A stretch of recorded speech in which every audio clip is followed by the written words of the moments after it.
အခမ်းအနားစီစဉ်3ရဆရာတော်ဘုရားကြီးမှပဋ္ဌာန်းဒေသနာတော်အပိုင်း1ကိုစတင်ဟောကြားမှာဖြစ်ပါတယ်ခင်ဗျာဘုံဘုံပဋ္ဌာန်းအပိုင်း1အပိုင်း2အပိုင်း3အပိုင်း4လို့4ပိုင်းခွဲပြီးတော့ဟောကြားပါမယ်ဒီနေ့အပိုင်း1အပိုင်း2နှစ်ပိုင်းဟောပါမယ်အပိုင်း1မှာဟေတုအာရမဏဓိပတိအနန္တရာသမနန္တရာအချိန်ရရင်လည်းသဟဇာတာလို့6ပစ္စည်းဟောကိုရည်ရွယ်ထားပါတယ်တပစ္စည်းမှာဘုံဘုံတို့အင်္ဂုတ္တပါဠိတော်လာတဲ့သောတာနုဂတသုတ်တံအရာပရိသတ်တွေကတင့်နာမအနေနဲ့နားနဲ့အရင်ထောင်ရပါမယ်ဘုံဘုံကရွတ်ဖတ်ပူဇော်မယ်ပရိသတ်တွေကနားနဲ့ထောင်ပါဒါတင့်နာမနှစ်နာမအနေနဲ့ပရိသတ်အားလုံးကဝေးထားတဲ့ပဋ္ဌာန်းစာအုပ်လေးကြည့်ပြီးတော့မိမိတို့ရဲ့ပါးစပ်နဲ့ရွတ်ဖတ်ရပါနှစ်နာမမိမိပါးစပ်နဲ့ရွတ်သုံးနာမအနေနဲ့ဘုံဘုံကအတိတ်ပဲပြောပြပါမယ်ဟေတုပစ္စည်းရဲ့အတိတ်ပဲအာရမဏပစ္စည်းရဲ့အတိတ်ပဲစသည်ဖြင့်အဲ့ဒါကစိတ်အလုပ်သုံးနာမအဆင့်ဖြစ်ပါတယ်လေးနာမကအဲ့ဒီမဲ့ပါတဲ့ယုတ်တရားနံတရားတို့ရဲ့ဖြစ်မှုပြတ်မှုကိုရှုတဲ့ဝိပဿနာဉာဏ်ဆိုင်အောင်ဘုံဘုံကဟောပါအဲ့တော့တပစ္စည်းမှာ၄ဆင့်ဒီဟောတော်ပါမယ်နော်ပြနာမှာပါတယ်တော့နားထောင်ရမယ်နော်ဘုံဘုံရွတ်ဖတ်ပြတာကိုနားထောင်ပါနှစ်နာမှာဝိပရိသတ်တွေကဘာပြုတော့ကိုယ်ပါးစပ်နဲ့ကိုရွတ်ဖတ်ရမှာနော်ပြီးတော့သုံးနာမှာဒီပစ္စည်းရဲ့အဓိပ္ပာယ်ကိုစိတ်နဲ့သိမှတ်အောင်သိမှတ်ရပါအဓိပ္ပာယ်ပြောပြတာလေးနာမှာကြတော့ဒီမဲ့ပါတဲ့ယုတ်တရားနံတရားတွေရဲ့ဖြစ်မှုပြည့်မှုကိုရှုမှတ်ရပါဝိပဿနာဉာဏ်ပေါ်အောင်လို့နော်အဲ့ဒါလို့အဆင့်၄ဆင့်ရှုမှတ်သွားရင်ဒီပုဂ္ဂိုလ်ဟာသုလသောတာပန်ဖြစ်ပါတယ်သုလသောတာပန်ဖြစ်ရင်အပေတကားပိတ်ပြီးတော့လူဘုံနတ်ဘုံဗြဟ္မဘုံဆိုတဲ့ကောင်းမြတ်တဲ့ဘုံဘဝတွေရောက်နိဗ္ဗာန်ကိုမျက်မှောက်ပြုပါမယ်နော်အဲ့ဒါကြောင့်ဘုံဘုံကအဆင့်ဘယ်နှဆင့်ဟောသွားမှာတော့၄ဆင့်မှာနော်တပစ္စည်းမဲ့အဆင့်၄ဆင့်ဒီဟောတော်ပါဒီစာအုပ်လေးကြည့်ရင်စာမျက်နှာနံပါတ်1တွေ့လားစာမျက်နှာနံပါတ်1ကြည့်ပါပဋ္ဌာန်းပါဠိတော်နမောတတ္တဗဂဝတောအရဟတောသမ္မာသမ္ဗုဒ္ဓတာပစ္စယုတ်ဒေတာပါဠိတွေ့လားဘုံဘုံကပစ္စယုတ်ဒေတာပါဠိလေးရွတ်ဖတ်ပြပါမယ်ပရိသတ်တွေကမျက်စိနဲ့ကြည့်ပြီးတော့နားနဲ့ထောင်ထားပါနော်နားရဲ့လုပ်ငန်းပေါ့ဟေတုပစ္စယောအာရမဏပစ္စယောအဓိပတိပစ္စယောအနန္တရာပစ္စယောသမနန္တရာပစ္စယောသာဇာတပစ္စယောအညမြညာပစ္စယောနေတယပစ္စယောဥပနိတယပစ္စယောပုရိဇာတပစ္စယောပစ္ဆာဇာတပစ္စယောအာတိဝနာပစ္စယောကမ္မပစ္စယောဝိပါကပစ္စယောအာဟာရပစ္စယောအိန္ဒြိယပစ္စယောဇာနာပစ္စယောမေဃပစ္စယောသံယုဒ္ဓပစ္စယောဝိပယုဒ္ဓပစ္စယောအဋ္ဌိပစ္စယောနာဋ္ဌိပစ္စယောဝိကတပစ္စယောအဝိကတပစ္စယောတိကဲအလုံးသောပရိသတ်တွေကစာအုပ်ကြည့်ပြီးတော့ဖတ်လိုက်ပါဦးအလွတ်ရတဲ့ပုဂ္ဂိုလ်ကလည်းအလွတ်ဆိုရင်ဆိုနိုင်ပါလေဟ Hedu Pisayo Aramana Pisayo Adipati Pisayo Anandara Pisayo Namanandara Pisayo Tahazada Pisayo Inyam Pisayo Nidya Pisayo Uba Nidya Pisayo Puri Zada Pisayo Pisazada Pisayo Adivana Pisayo Kama Pisayo Vipaka Pisayo Ahara Pisayo Inariya Pisayo Sana Pisayo Mega Pisayo Ramyuda Pisayo Vipyuda Pisayo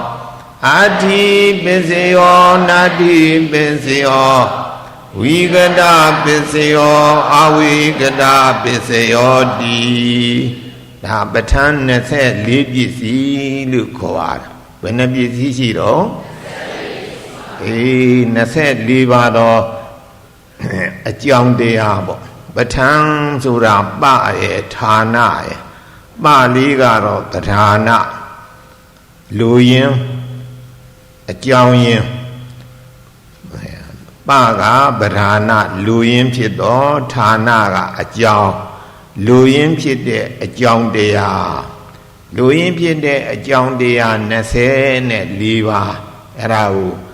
Batana Nangeligu Talaitabo Baligaro Batana Pamalu Jaro Nange Bome Atakalite Bio Usabo Telaido Belupido Batang Lupida no Batang Yagaro Batana Batana Pamalu Solution no Yatano Luyin Pito a young dea A young dea Nese ne Liva Sido Young dea Belausi A young dea Nese Liva Nilusi Era Yanswa Piaga Toda Nukata Toda Jaro Lizian Chen Bido Dea body who Nale on Loa me A good Nasen Bidwa Siaro Palaidaga Tesian Breda dia Nane Tong Laida Now Kubezane go Yopalaidaga Dudia Asien Nasen Bidwa no That dia Asenga A Jong and you Gwe Ao Sine Sinia me Manata Nubikida Manata Sapien and Nubikida Apama Shuma Sinia me Ero Belu Sinia Lesuro Nyaswa Viagada a Jin Hobbido a jelly de Kahorao Jelly Samina Naman Ne Yagai Hobeme Gilaibao Hedu Pisayo Di Talia Di Laidabo Sabagli Kunanoa Nase Libisi Topia Bido Eri Nase Libisi Dera Hedu Bisigo a jelly David Biome so that David Nyaswa Piaga Hedu Pisayo Di Hedu Tamyo Daganan Damanam Dandamutana Ninza Rubanam Hedu Bisina Bisio Dali Je Dime Tawaja Shiro Kada Tamberang Karai Duru Taraniya Kada Sura English Duja subject no Tamberang Sura Didi Kate Egi Hedu Era Kadabo Hey Chaba Yesi Deado Di Dua Di Luba Dea Hey Chaba Yesi Deado Di Hedu Tamyo Daganan Damanam Hey Nation Gono Say Sida De Deado Alagam Dan the Motana Ninza Rubanam To Hey Jong Chiego no Siriza Yodu Alagam Yaga Tambaran Naku Kada Bapin Pisi Diagu Piare Tambaran Bapin Pisio Bandiagu Piare ကတ္တပဖြင့်အကြောင်းတရားကိုပြတယ်တမ္ပရံပဖြင့်အကျိုးတရားကိုပြတယ်ဟေတုအယဟိတ်6ပါးကအကြောင်းတရားဟေတုသံယုတ်တကနာဓမ္မာနံရှင်ပဲဖြစ်တဲ့စိတ်စေတသိက်နံတရားတန်သမုဋ္ဌာနာနိသရူပနာထိုစိတ်စေတသိက်ကြောင့်ဟိတ်6ပါးကြောင့်ဖြစ်ပေါ်လာတဲ့စိတ်တရားရုပ်တရားစိတ်အဲ့တော့ပစ္စည်းတရားအကြောင်းတရားကဟိတ်6ပါးပစ္စယုပ္ပံတရားအကျိုးတရားကဟိတ်နဲ့ရှင်တဲ့တဟိတ်စိတ်စေတသိက်စိတ်တရားရုပ်တို့ကပစ္စယုပ္ပံတရားဟေတုပစ္စယေနာဟေတုပစ္စယတတ္တိဖြင့်ဒါကကရိုင်းလို့ခေါ်တယ်နော်ကတ္တသံဗရံကရိုင်း24ပစ္စည်းလုံးအဲ့လိုကတ္တသံဗရံကရိုင်းကတ္တသံဗရံကရိုင်းလို့ဘုရားဟောပါလိမ့်မယ်ဟေတုပစ္စယေနာဟေတုပစ္စယတတ္တိဖြင့်ဝါအမြင့်ဟူသောပစ္စယတတ္တိဖြင့်သစ်ပင်များအမြင့်ရှိသလိုစိတ်စေတသိက်တွေကလည်းအမြင့်ရှိတာအမြင့်တစ်ချောင်းရှိတဲ့စိတ်အမြင့်နှစ်ချောင်းရှိတဲ့စိတ်အမြင့်သုံးချောင်းရှိတဲ့စိတ်ဥပမာအားဖြင့်မောမူတွေဆိုရင်မောဟတိဟူသောအမြင့်တစ်ချောင်းနဲ့ရှိအဲ့ဒါကိုဧကဟေတုကဧကဆိုတာတစ်ဟေတုဆိုတာကအမြင့်တခုသောအမြင့်ရှိတဲ့စိတ်လောဘမှုစိတ်ကြတော့လောဘမောဟအမြင့်နှချောင်းရှိဒေါသမှုစိတ်ကြတော့ဒေါသမောဟအမြင့်နှချောင်းရှိအဲ့ဒါလိုအမြင့်နှချောင်းရှိတဲ့အတွက်ဒီ10ပါးသောစိတ်ကိုတော့ဒွိဟေတုကစိတ်ဒွိဆိုတာနှစ်ပေါ့ဟေတုဆိုတာအမြင့်နှချောင်းရှိတဲ့စိတ်အမြင့်နှချောင်းရှိတဲ့စိတ်အဲ့ဒီမဲ့လောဘနဲ့မောဟကပစ္စည်းလောဘမှုစိတ်နဲ့စေတသိက်ကပစ္စယုပ္ပံစေတစာယုတ်ကလည်းပစ္စယုပ္ပံဒေါသမှုစိတ်ဆိုရင်လည်းဒေါသနဲ့မောဟကဟေတုပစ္စည်းဉာဏ်နဲ့စိတ်စေတသိက်စေတစာယုတ်ကပစ္စယုပ္ပံမဟာကုသိုလ်စေအခုလိုတရားတွေပဋ္ဌာန်းတရားတွေနားနေတယ်ပဋ္ဌာန်းတရားတွေနားပြီးတော့ကိုယ်တိုင်လည်းရွတ်ဖတ်တရဆဲနေတဲ့အခါကျတော့မဟာကုသိုလ်စိတ်တွေဖြစ်မဟာကုသိုလ်စိတ်တွေဖြစ်တဲ့အခါညာနာတံပြုတ်ညာနဲ့ရှင်းပြီးတော့နားထောင်နေရွတ်ဖတ်တရဆဲတယ်ဆိုရင်တော့တိဟေတုကအာလောဘအာဒေါသအာမောဟဆိုတဲ့ဟိတ်သုံးပါးရှိလို့သူကအမြင့်၃ချောင်းရှိတဲ့စိတ်သစ်ပင်နေလို့ပေါ့သစ်ပင်နေမှာတချို့သစ်ပင်ကအမြင့်တစ်ချောင်းနဲ့ရှိတချို့သစ်ပင်ကအမြင့်နှစ်ချောင်းရှိတချို့သစ်ပင်ကအမြင့်၃ချောင်းရှိအဲ့ဒီမှာကုသိုလ်ညာနာတံပြုတ်စိတ်ညာကြတော့အာလောဘအာဒေါသအာမောဟဆိုတဲ့အမြင့်၃ချောင်းရှိလို့သူကြတော့တိဟေတုကစိတ်လို့ခေါ်တယ်ညာနာဝိပယုဇစိတ်ကြတော့အမောဟဟိတ်အမောဟအမြင့်မပါဘူးအဲ့ဒါကြောင့်အာလောဘအဒေါသအမြင့်နှစ်ချောင်းပါလို့သူကြဒုဟေတုကစိတ်အဲ့ဒီမှာပါတဲ့အကုသိုလ်ဆိုရင်လောဘဒေါသမောဟဟိတ်သုံးပါးတို့ကဟေတုပစ္စည်းဟေတုအမြင့်ကုသိုလ်ရတဲ့အခါကျအလောဘအာဒေါသအာမောဟဒီတရား၃ပါးကဟေတုပစ္စည်းဉာဏ်နဲ့စိတ်စေတသာယုတ်ကပစ္စယုပ္ပံအကြောင်းကြောင့်အကျိုးပစ္စည်းနဲ့အကြောင်းနဲ့ပစ္စယုပ္ပံနဲ့အကျိုးနဲ့အတူတူပဲပေါ့အတူတူပဲအဲ့တော့ဘုံဘုံဖတ်ပြပါမယ်ကြည်ထားပါဦးဟေတုပစ္စယောတိဟေတုသံယုတ်တကနံဓမ္မာနံတံသမုဋ္ဌာနာနိသရူပနံဟေတုပစ္စယေနာပစ္စယောကဲအားလုံးဖတ်လိုက်စမ်းပါဦးဟေတုပစ္စယောတိဟေတုတံသမုဋ္ဌာနာနိသရူပနံဟေတုပစ္စယေနာပစ္စယောတစ်ခေါက်ဖတ်လိုက်ပါဦးဟေတုပစ္စယောတိဟေတုသံယုတ်တကနံဓမ္မာနံဟ ယံသမုဋ္ဌာနာနိစ္စရူပနာဟေတုပစ္စယေနာပစ္စယော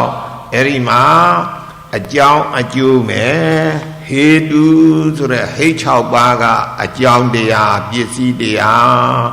လောဘဟိတ်ဒေါသဟိတ်မောဟဟိတ်အကုသိုလ်ဟိတ်အကုသိုလ်အမြစ်3ကြောင့်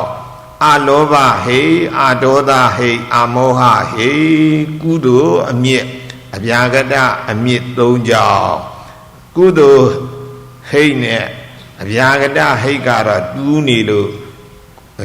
ဟိတ်9ပါးလို့မဆိုတော့ဘူးဟိတ်6ပါးဟိတ်6ပါးနော်အဲ့ဒါကအကြောင်းတရားနံတရားဟေတုသံယုတ်တကနာဓမ္မာနံကအကျိုးတရားနံတရားတန်သမုဋ္ဌာနာနိစ္စရူပနာကအကျိုးတရားယုတ်တရားအဲ့တော့နံတရားက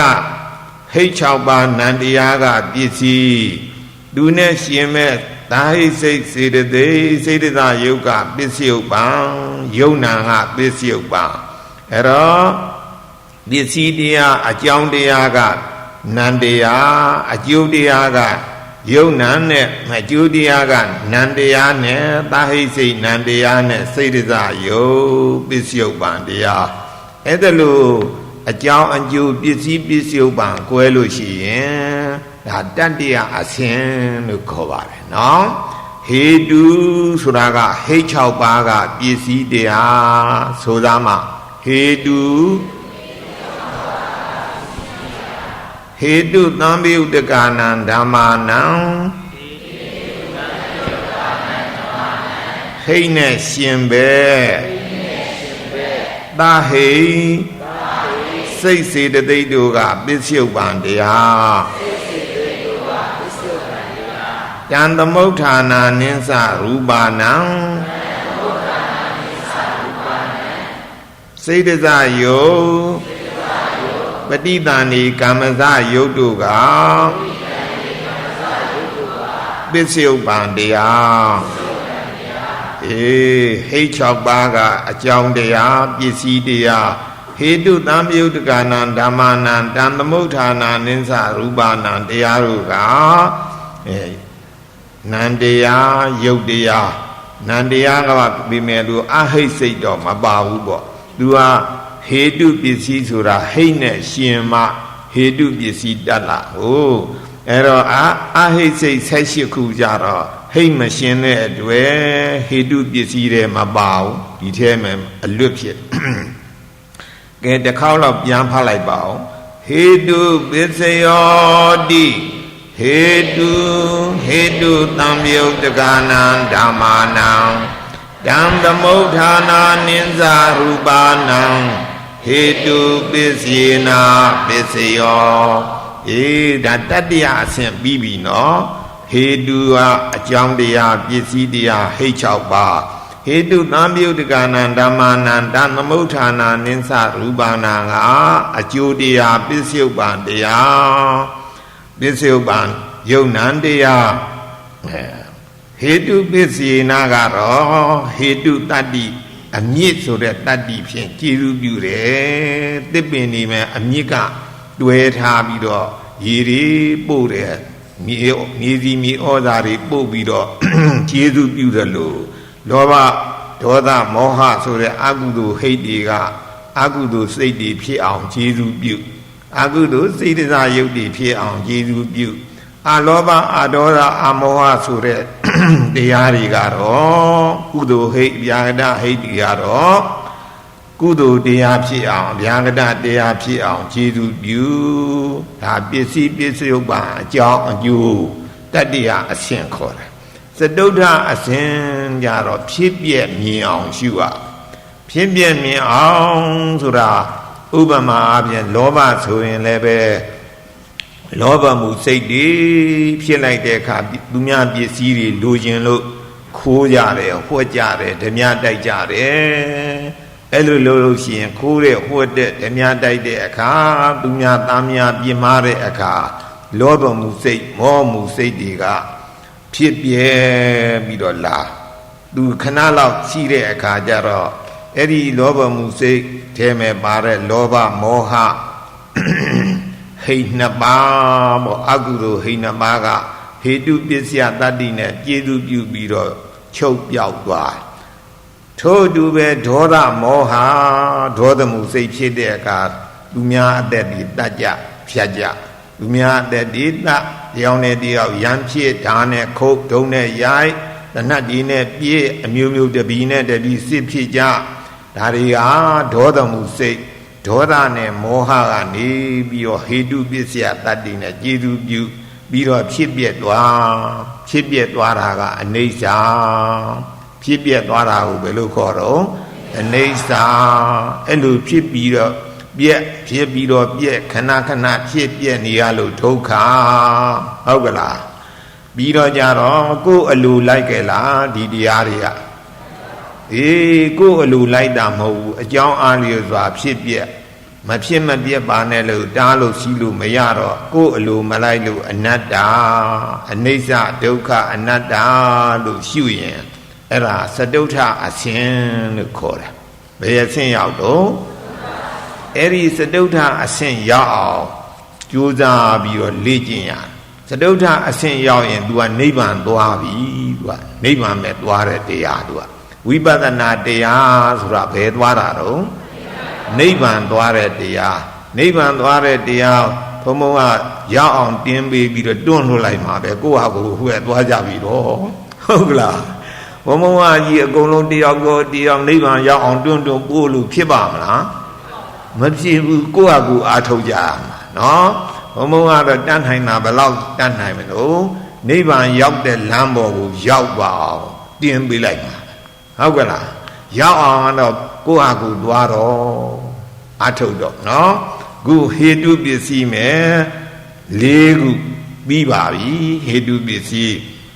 ပထမအဆင့်ကဘုံဘုံကရွတ်ပြတယ်ပထမအဆင့်ဒုတိယအဆင့်ကပရိသတ်ကြီးကိုယ်ပါးစပ်နဲ့ကိုရွတ်တယ်ဒုတိယအဆင့်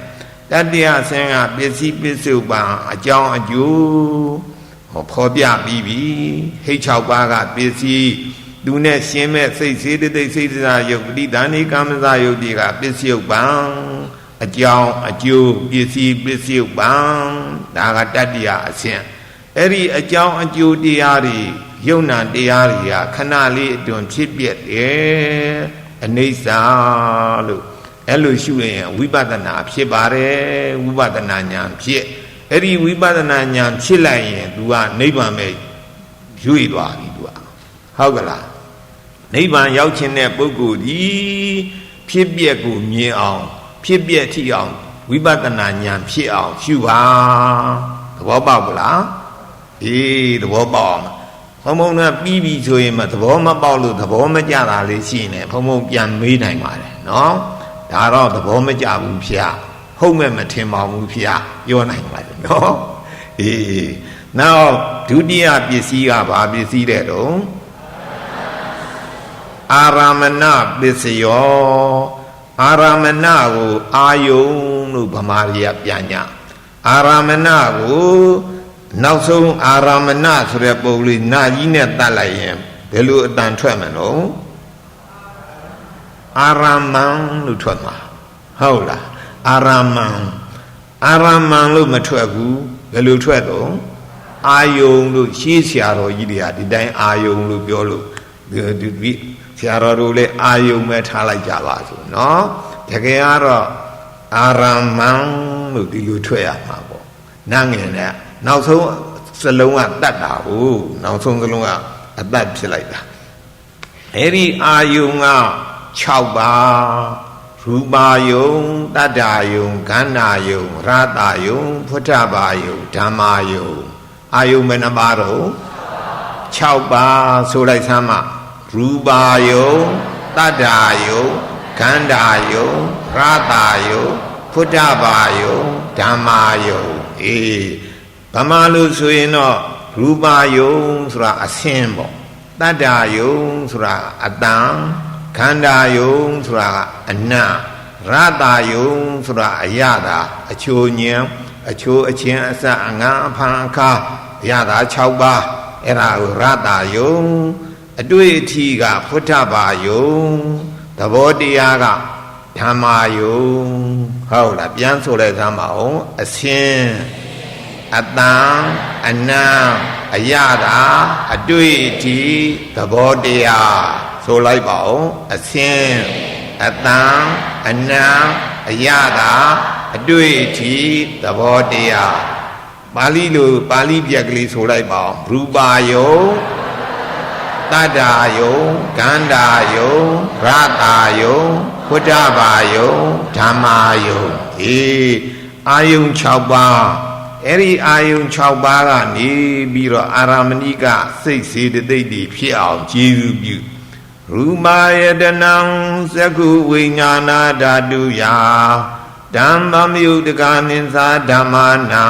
အာရမဏပစ္စေနပစ္စယော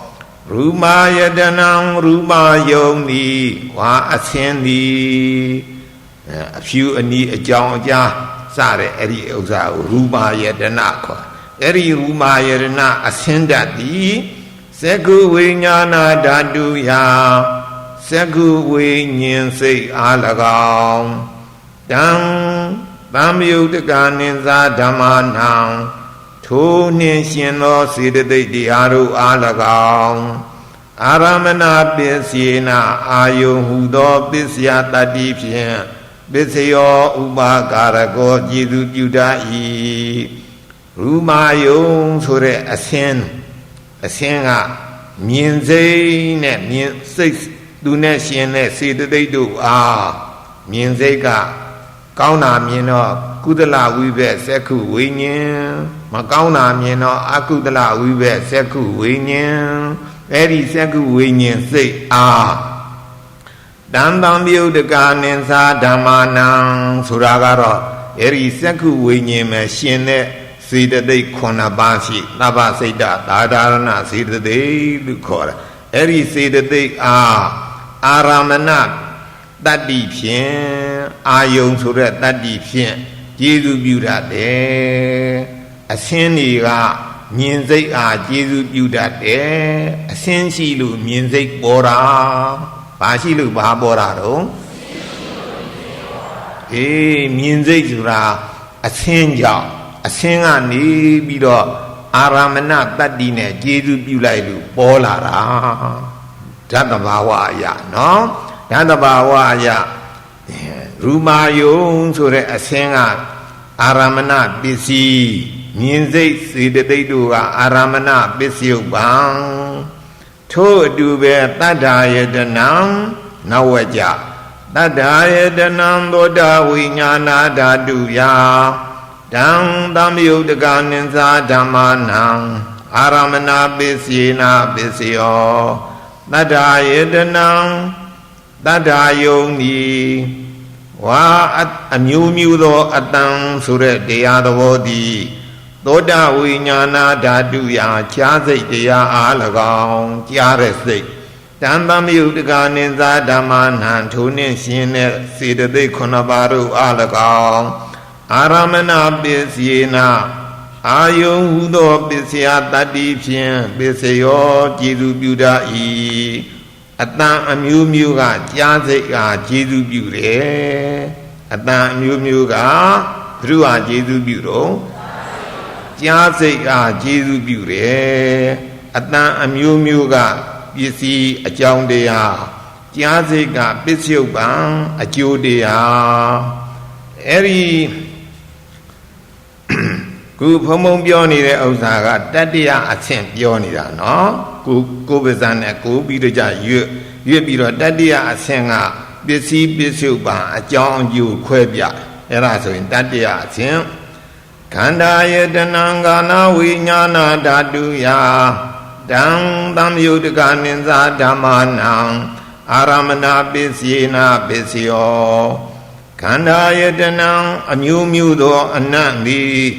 ခန္ဓာဝိညာဏဓာတုယနံစိတရားအား၎င်းတံသမယုတကနိသဓမ္မာနံနံစိနှင့်ရှင်သော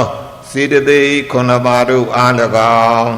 အာရမဏပစ္စေနအာရမဏပစ္စယတတ္တိဖြင့်ပစ္စယောကျေစုပြုတတ်၏အနတ်အမျိုးမျိုးတွေ အပုံနာနေအမွေဓာတ်နေအမွေနာနေအနတ်နေအမျိုးမျိုးပေါ့အဲ့ဒါလို့အမျိုးမျိုးသောအနတ်ကပစ္စည်းနံစိတ်ကပစ္စယုပံအမျိုးမျိုးသောအနတ်ကြောင့်နံစိတ်ဖြစ်ပေါ်တယ်အမျိုးမျိုးသောအနတ်ဤပစ္စည်းအကြောင်းတရားနံစိတ်ကနံစိတ်စေတသိက်တို့ကအကျိုးတရားအဲ့ဒါလို့အကြောင်းအကျိုးကွဲသွားရင်တတ္တရာအစဉ်ခုရူပါယုံတတ္ထာယုံခန္ဓာယုံသုံးခုပြီးသွားပါပြီနော်အစဉ်အတန်အနတ်သုံးခုပြီးပြီအဲ့ဒါလေးကိုဘုံဘုံဖတ်ပြလိုက်ပါမယ်ဒီသုံးခုကိုအာရမဏပစ္စယောတိရူပါယတနံသကုဝိညာဏဓာတုယတံသမယုတကနိသဓမ္မနံအာရမဏပစ္စယေနပစ္စယောတတ္ထာယတနံသောတာဝိညာဏဓာတုယတံသမယုတကနိသဓမ္မနံအာရမဏပစ္စယေနပစ္စယောခန္ဓာယတနံခန္ဓာဝိညာဏဓာတုယတံသမယုတကနိသဓမ္မနံအာရမဏပစ္စယေနပစ္စယောအစဉ်အတန်အနတ်သုံးမျိုးပြီးသွားကဲအလုံးအဲ့ဒါလေးပဲဆိုကြည့်ပါအောင်အာရမဏပစ္စယောတိ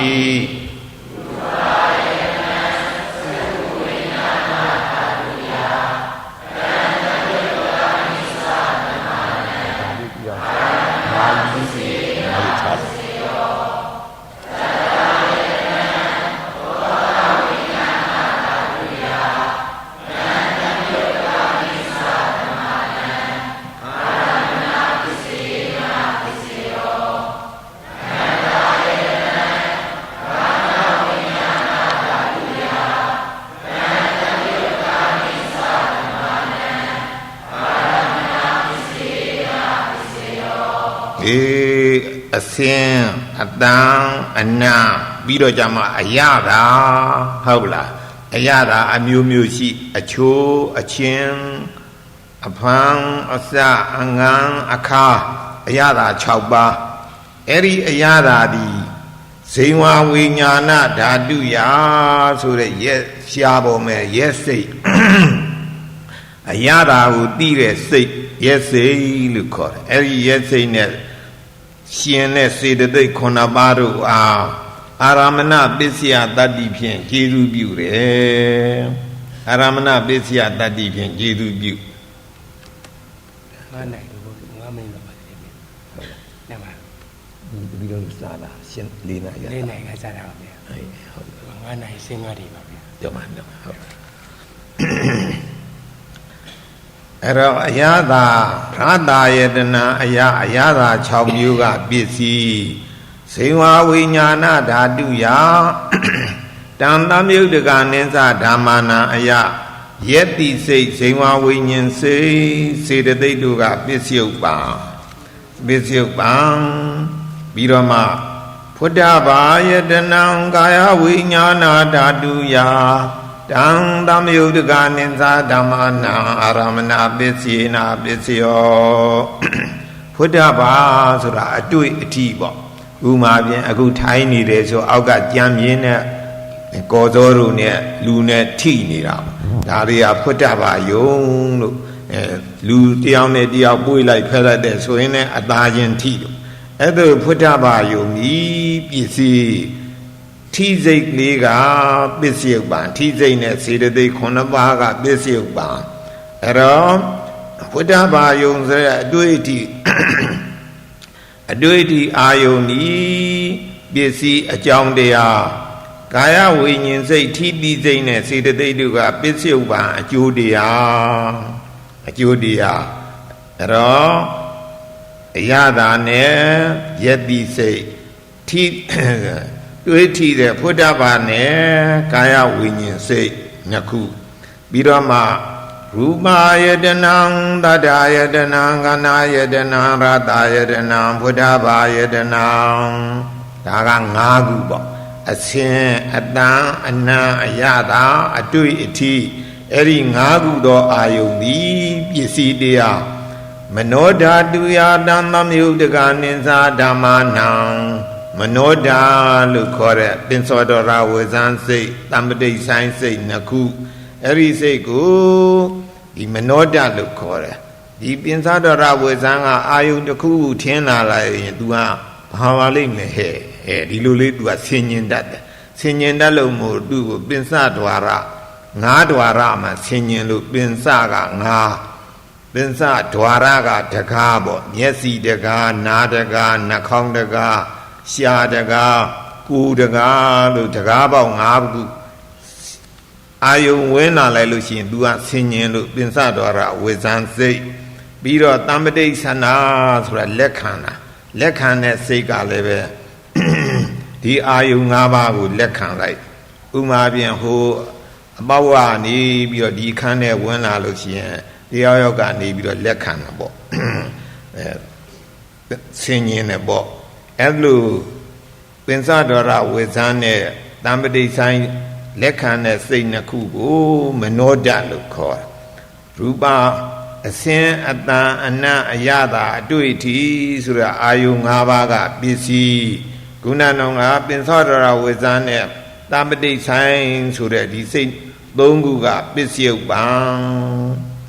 ရူမာယတနံတတ္တယတနံကနာယတနံရတယတနံဖုဒ္ဓဘာယတနံပစ္စည်း၅ခုမနောဓာတုယဓမ္မမြုတကနိသဓမ္မနံပစ္စယုပ္ပံက၃ခုပင်စောတော်ရဝေဇန်နဲ့တမ္ပတိဆိုင်တွေအာရမဏပစ္စယေနပစ္စယောဒါ၅ဒွါရအတွက်ပြီးရောနောက်မှမနောဒွါရအတွက်သဗ္ဗေဓမ္မာကျန်တဲ့စိတ်စေတသိက်ယုတ်ပညာတရားတွေနိဗ္ဗာန်တရားတွေသဗ္ဗေဓမ္မာလုံးစုံသောယုံ nant တရားပညာတရားတို့သည်မနောဝိညာဏဓာတုယမနောဝိညာဏဓာတ်86ခုသောမနောဝိညာဏဓာတ်အား၎င်းတံတံယုတ်တကနိသဓမ္မနံထိုနှင့်ရှင်တဲ့စေတသိက်52ပါးတို့အား၎င်းအာရမဏပစ္စယေနအာရမဏပစ္စယတတ္တိဖြင့်ပစ္စယောဥပါကာရကောကျေသူပြုရာဤရတာယုံဖုဒ္ဓဘာယုံပြီးတော့မှအာယုံ၅ပါးဓမ္မယုံလို့ဒါအဲ့တော့အာယုံ6ပါးစီသွားအဲ့ဒါလေးကိုပါဠိကဖတ်လိုက်ကြသမှာအောင်ရတာယတနံဇိဝဝိညာဏဓာတုယတံတံယုတ်တကနိသဓမ္မနံအာရမဏပစ္စယေနပစ္စယောဖုဒ္ဓဘာယတနံတံတံယုတ်တကနိသဓမ္မနံအာရမဏပစ္စယေနပစ္စယောရူမာယတနံ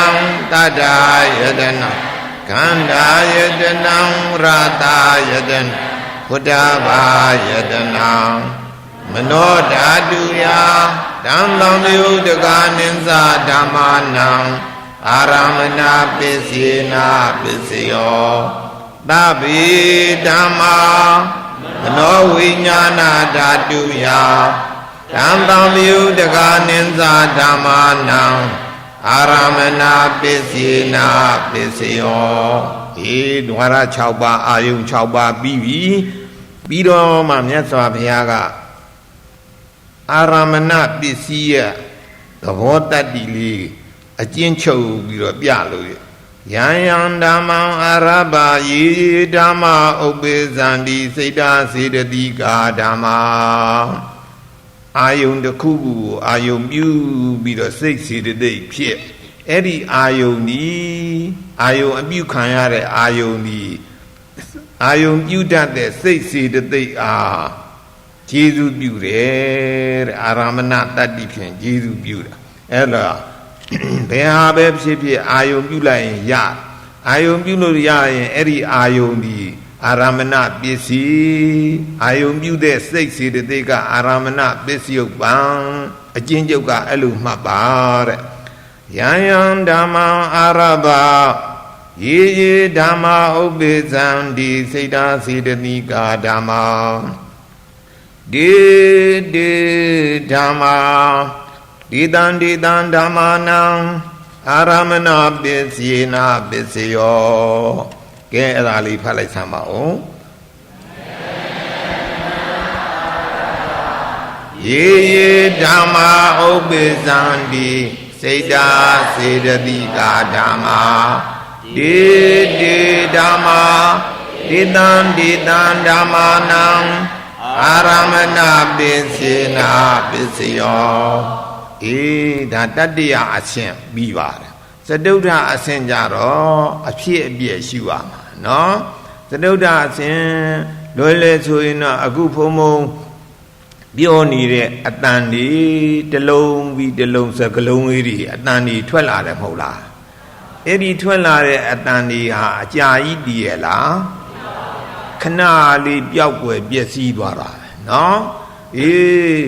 ခု TV တွေရုပ်မြင်သံကြားစက်တွေမဲ့ကြည့်လိုက်ရင်လည်းပဲရုပ်ပုံလေးတွေပေါ်လာလိုက်ပျောက်သွားလိုက်အတန်လေးတွေပေါ်လာလိုက်ပျောက်သွားလိုက်ဒီလိုမဟုတ်လားအဲ့ဒါလိုဖြစ်ပြီးတော့ပြက်သွားတာပေါ်ပြီးတော့ပျောက်ွယ်သွားတာဒီအနိစ္စဟုတ်ကလားသူ့ကိုဘယ်လိုခေါ်တော့အနိစ္စလို့ခေါ်တယ်အဲ့ဒါလိုမမြဲတဲ့သဘောတရားတွေကိုပတ်ဝန်းကျင်ဒီမဲ့မမြဲတယ်လို့ကိုယ်ခန္ဓာကိုယ်ရဲ့ရှိတဲ့ယုတ်ဒီနာနေလည်းမမြဲဘူးအနိစ္စဘောပေါက်လားအဲ့ဒါလိုလေးကိုယ်ခန္ဓာကိုယ်ရဲ့တင်းပြီးတော့ရှုလိုက်ရင်ဒါဝိပဿနာဉာဏ်ဖြစ်တယ်တဲ့ဝိပဿနာဉာဏ်ဖြစ်ရင်ဒီဘက်ကဘယ်ဘက်ရွေ့ဆိုနိဗ္ဗာန်ပဲရွေ့သွားတာဘယ်ရောက်တော့နိဗ္ဗာန်ပဲရွေ့သွားတာနိဗ္ဗာန်ပဲနီးနီးသွားတာပေါ့ဥမာဖြင့်ဒါကနိဗ္ဗာန်ကြီးထားပါတော့ဘုံဘုံကဒီနားလေးနေတယ်အဲ့လိုအနိစ္စဒုက္ခအနတ္တလို့ရှုလိုက်ရင်ဒီလိုဒီဘက်ဒီလိုရွေ့သွားတာသူကနော်ရွေ့ပါများတော့ဒီနိဗ္ဗာန်ရတာပေါ့ရောက်ပြီဘူးလားဒီလိုရွေ့တာနေအနည်းနဲ့အများသူရောက်တော့မှာသူကဟုတ်ကဲ့မဟုတ်လားအနည်းနဲ့အများမရွေ့ဘူးအနိစ္စဒုက္ခအနတ္တလို့မရှိဘူးဆိုရင်တော့သူကလည်းမရောက်ဒီဘက်မရွေ့ဘူးဟုတ်ကလားအဲ့ဒါကြောင့်နိဗ္ဗာန်ကိုလိုချင်တဲ့ပုဂ္ဂိုလ်ဒီအနိစ္စဒုက္ခအနတ္တဝိပဿနာဉာဏ်ဖြစ်အောင်ရှုမှတ်ရပါတယ်ဘုံဘုံဘုဟောတာတဏှာကြီးနဲ့3မိနစ်ရှိပါတယ်နောက်ထပ်10မိနစ်လောက်နည်းနည်းဟောပါဦးမယ်နော်အဲ့ဒါနောက်ထပ်အဓိပတိပစ္စယတွေ့လားဟိုဘက်စာမျက်နှာရောက်သွားပြီနော်အဓိပတိပစ္စယောတိသန္တာဓိပတိသန္တာသမ္ယုတ်တကနံအဲ့ဒီမဲ့တော့ရေးချလေးပိုးနေတယ်သန္တာသမ္ယုတ်တကနံသန္တာလို့အဲ့ဒီသန္တာကအာလေးကိုဖြတ်ထားပါနော်သန္တာသမ္ယုတ်တကနံဓမ္မာနံတံသမုဋ္ဌာနာနိစ္စရူပနံအဓိပတိပစ္စယေနာပစ္စယောဒါကတဝကြသန္တာဝိရိယာဓိပတိဝိရိယသမယုတ်ကနံဓမ္မာနံတံသမုဋ္ဌာနာနိစ္စရူပနံအဓိပတိပစ္စယေနာပစ္စယောဒါဝိရိယစိတ်ဓာဓိပတိစိတ်ဓာသမယုတ်ကနံဓမ္မာနံတံသမုဋ္ဌာနာနိစ္စရူပနံအဓိပတိပစ္စယေနာပစ္စယောစိတ်ဓာဒါတဝက်ကြဝိမန္တာဓိပတိဝိမန္တာသံယုတ်ကနံဓမ္မာနံတံသမုဋ္ဌာနာနိစ္စရူပနံအဓိပတိပစ္စယေနာပစ္စယောကဲအဲ့ဒါလေးတင်ဖတ်လိုက်စမ်းပါဦးအဓိပတိပစ္စယောတိသန္တာဓိပတိသန္တာသံယုတ်ကနံဓမ္မာနံတံသမုဋ္ဌာနာနိစ္စရူပနံအဓိပတိပစ္စယေနာပစ္စယောဝိရိယာဓိပတိဝိရိယသံယုတ်ကနံဓမ္မာနံတံသမုဋ္ဌာနာနိစ္စရူပနံအဓိပတိပစ္စယေနာပစ္စယောစိတ်ဓာဓိပတိစိတ်ဓာသံယုတ်ကနံဓမ္မာနံတံသမုဋ္ဌာနာနိစ္စရူပနံအဓိပတိပစ္စယေနာပစ္စယောဝိမန္တာဓိပတိ ဝိမန္တသံယုတ်တကာနံဓမ္မာနံတံသမုဋ္ဌာနာနိသရူပနံအဓိပတိပစ္စေနာပစ္စယောဒီလေးဝဲကြကသန္တာဝိရိယစိတ်ဓာဝိမာန်တာတရား၄ခုလေးဝဲကြဖရာဟောပါတယ်ဆိုကြည်တတ်အောင်သန္တာဝိရိယစိတ်ဓာဝိမာန်တာသန္တာဆိုတာအလိုရှိတဲ့သဘောတရားပေါ့ဝိရိယဆိုတာအာထုတ်တဲ့သဘောတရားစိတ်ဓာဆိုတာအာယုံကိုသိတဲ့သဘောတရားဝိမာန်တာဆိုတာစူးစမ်းဆင်ခြင်တဲ့ပညာဉာဏ်သဘောတရားသန္တာဝိရိယစိတ်ဓာဝိမာန်တာလို့အဓိပတိတတ်တဲ့တရား၄ခုရှိတယ်ဘယ်နှခုရှိတော့သန္တာကပြင်းပြလို့ရှိရင်လည်းပဲတရားသဘောတည်းတရားသဘောတည်းတည်းမဲ့ तू ကဘူဖြစ်တယ် तू ကသန္တာပြင်းပြတယ်ဥပမာအပြင်လူ၄ယောက်သွားမယ်ခရီးသွားတိုင်းမင်းသွားမယ်ဆိုရင်တခါတလေကြတော့၄ယောက်မယ်တယောက်နဲ့တယောက်မတူဘူးပေါ့မတူတော့တယောက်ကခေါင်းဆောင်ဖြစ်လိုက်လို့ရှိရင်ကြံတဲ့၃ယောက်ကနောက်လိုက်ပေါ့နောက်လိုက်တယောက်ယောက်ပဲ2ယောက်3ယောက်4ယောက်2ယောက်3ယောက်ဒီလိုခေါင်းဆောင်လို့မရှိရဘူးတရားသဘောဒီလည်းပဲတိုင်းပြည်အုပ်ချုပ်မင်းလို့တယောက်ကဘူလို့ရတာအကုန်လုံးဘိုးကြီးဆိုရင်ပြက်ကြောနော်အကုန်လုံးဘိုးကြီးမလို့ရဘူးဒီမဲ့တရားသဘောတွေကလည်းပဲသန္တာဝိရိယစိတ်ဓာဝိမာန်တာဘိုးပဲ2ယောက်ရှိတော့တယောက်ယောက်ကောက်တယ်ဘိုးလို့ရမှာသူကနော်သန္တာကခေါင်းဆောင်တဲ့အခါဆိုရင်ကြံတဲ့ဝိရိယစိတ်ဓာဝိမာန်တာတို့ကနောက်လိုက်လို့ရဝိရိယကခေါင်းဆောင်လုပ်တဲ့အခါဆိုရင်ကျန်တဲ့သန္တာစိတ်ဓာဝိမာန်တာတို့ကနောက်လိုက်စိတ်ဓာကခေါင်းဆောင်ဖြစ်လို့ရှိရင်ဘယ်သူတွေကနောက်လိုက်လို့ရမလို့သန္တာဝိရိယဝိမာန်တာတို့ကနောက်လိုက်လို့ဝိမာန်တာကခေါင်းဆောင်လုပ်မယ်ဆိုရင်အဲ့ဒီ၃ခုကနောက်လိုက်လို့ရတယ်တဲ့ဥပမာအားဖြင့်ဘုံဘုံတို့သူမိရာယတိလေးသူမိရာယတိလေးကိုကမြတ်စွာဘုရားအမှုထားတဲ့ဒီပင်ကရာမြတ်စွာဘုရားအမှုထားတဲ့တန်ဃာတော်ယဟန္တာ၄သိန်းကြွလာတယ်ဆိုတော့ तू ကလည်းပဲဖះဖူးရမှာဟေးတက်တော်ထင်ရှားဖះဖူးရတာကွာဆိုပြီးတော့ဝင်းတာလမ်းလည်းပဲ तू ကပြင်းဒီပြင်လူတွေကလမ်းပြင်လို့ပြီးသွားပြီ तू အတွက်မပြီးဘူးမပြီးတော့ तू ကရွှွန့်ပွက်တည်တဲ့ဖះဆင်းသွားရင်မတော်ဘူးလေဆိုပြီးတော့ဝင်ရမှောက်သင်္ကန်းကြီးဖြန့်ခင်သင်္ကန်းကြီးပေါ်မှာဝင်ရမှောက်မြတ်စွာဘုရားတခင်ရဲ့ခြေတော်ကိုဥခတ်ပြီးတော့မြတ်စွာဘုရားရွှွန့်ပွက်တဲ့မဆင်းမာနဲ့ဖះတပည့်တော်ကြောပေါ်ကိုတရားအမှတ်နဲ့နောက်တော်ဘာတန်ဃာတော်ယဟန္တာ၄သိန်းနဲ့တကွာနင်းပြီးတော့သွားပါဘုရားလို့လျှောက်မြတ်စွာဘုရားကအာဃယောက်ျားဟိကြည်သာဒီတန်ဃာတော်၄သိန်းတက်နင်းသွားရင်သူသေးမှာအသေးခံလျှောက်ရဲတယ်ဘယ်လိုပုဂ္ဂိုလ်လဲဟဲ့လို့ဆိုတော့မှဩဘုရားလောက်မှသာဆိုပြီးတော့အဲ့ဒီမဲ့ဗျာဒိတ်ပြီးတယ်အသင်ဟာနောက်လေးတင်ချင်တဲ့ကဘာတသိန်းကြတဲ့အခါဂေါရမဘုရားလို့လောကသုံးပါးဘုရားပွင့်လိုက်မယ်သင်ကြောပေါ်တို့တက်မနှင်းပါဘူးဆိုတကိုးနဲ့ပဲကြွအဲ့ဒီမဲ့သူမိရာရဲ့တေကဆန္ဒပြင်းပြတယ်မဟုတ်လားနော်ဆန္ဒပြင်းပြလို့အသေးခံပြီးတော့သူလျှောက်ရဲတာနော်ဖះအဖြစ်လဲလိုချင်တော့အဲ့လိုဆန္ဒကခေါင်းဆောင်ဖြစ်လိုက်တဲ့အခါကြံတဲ့တရားတွေကနောက်လိုက်ဖြစ်တခါရီကြတော့လဲဝိရိယကခေါင်းဆောင်တယ်ဝိရိယကနေပြီးတော့ကြိုးစားပြီးတော့တရားသဘောတွေအာထုတ်ဘုံမင်းတို့ဇနက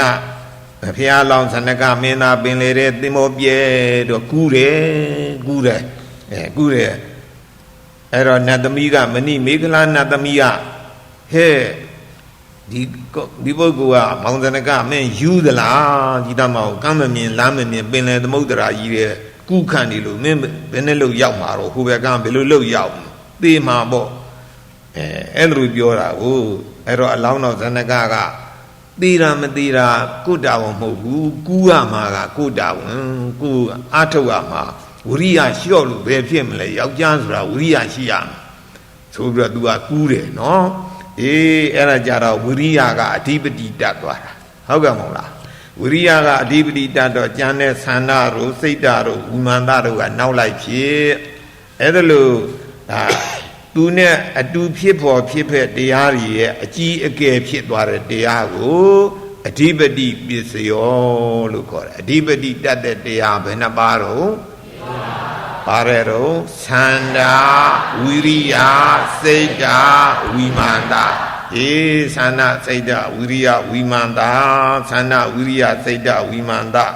Era, Hazada, Tibeti, look, I do the one pit that the Ari, they may count on Balu. Now, Aramana Dibadi, Ayun the Kubu, Dibadi Dab. Yan Damangarung Gadoa, Dama, Obezandi, Seda, Sidika, Dama. Dama. Didan Damana, Dividi, Bensina, Bensio, Kevalabao. Yan Damang, Karung Gadawa. Ye Dama Obezandi, Seda, Sedadika Dama, Dama, Didan Dama Nang, Adivadi Bisina, Bisio, Kauna Leve, the Chua Karung Kadawa, a leap you. The Bobo Sada, Malobu, Macauna Leve, the Chua, a leap you. Macauna, a leap you or Leve, Macauna. Oza, Doka Yauda de Doka Yauda. Omono, Mandali Yaukaza, ya, going Nidova, Dua, Jaunali, Chapsat, Glimali, Diagua Chide, who are chid light like Sabir, Sabilusian, who are Mayu, going Machifu, going Salem, Mayu, Chita, so the cheating. Sayas, sheds of light. Era Duani, Pomono, Labia, do Chede Kamalia, do Yamachibude. Magellan Niboga, Mayam, the Biro, Lubi, Maniro, Bime Pia. Amita Ila, Rosia Nibro, where I mouth lab like that, go by my Yatio. Hola, Era Macauna, a Dibadi Dalaita. No? Macaunari, a Dibadi Madaya, Kaunari, a Dibadi Diada. However, Kaune, Gudu Diari, Bamiam, Nia, Machichi, Chuza, Edalu Loma, Kaune Diari, a Tutte, Mepu Niban Yam, no? Yan Dama, Garungadawa, Dama, Obezandi, Seda, Sedadika, Dama, Frada, Aramana, Dibadi, Yore, Ayongo, a lebu bido. Guduri, Aguduri, Pede, Gunahara, the Hazada, Dibadi, Lucor, I do the what people, Chipet, the area, Council, Chit. Erali, the Kaula Palisama, Onge, a Dibadi, Bisayodi, Sana, Dibadi, Sanda, Tamio, the Ganan, Damanang, Dandamotana, Ninza, Rubana. Adivadi Bisina Bisio Viriya Dibadi Viriya Tamil Daganan Damanam Dandamodhana Ninza Rubanam Adivadi Bisina Bisio Seda Dibadi Seda Tamil Daganam Damanam Dandamodhana Ninza Rubanam Adivadi Bisina Bisio Vimanda Dibadi Vimanda Tamil Daganan Damanam Dandamodhana Ninza Rubanam Adivadi Bisina Bisio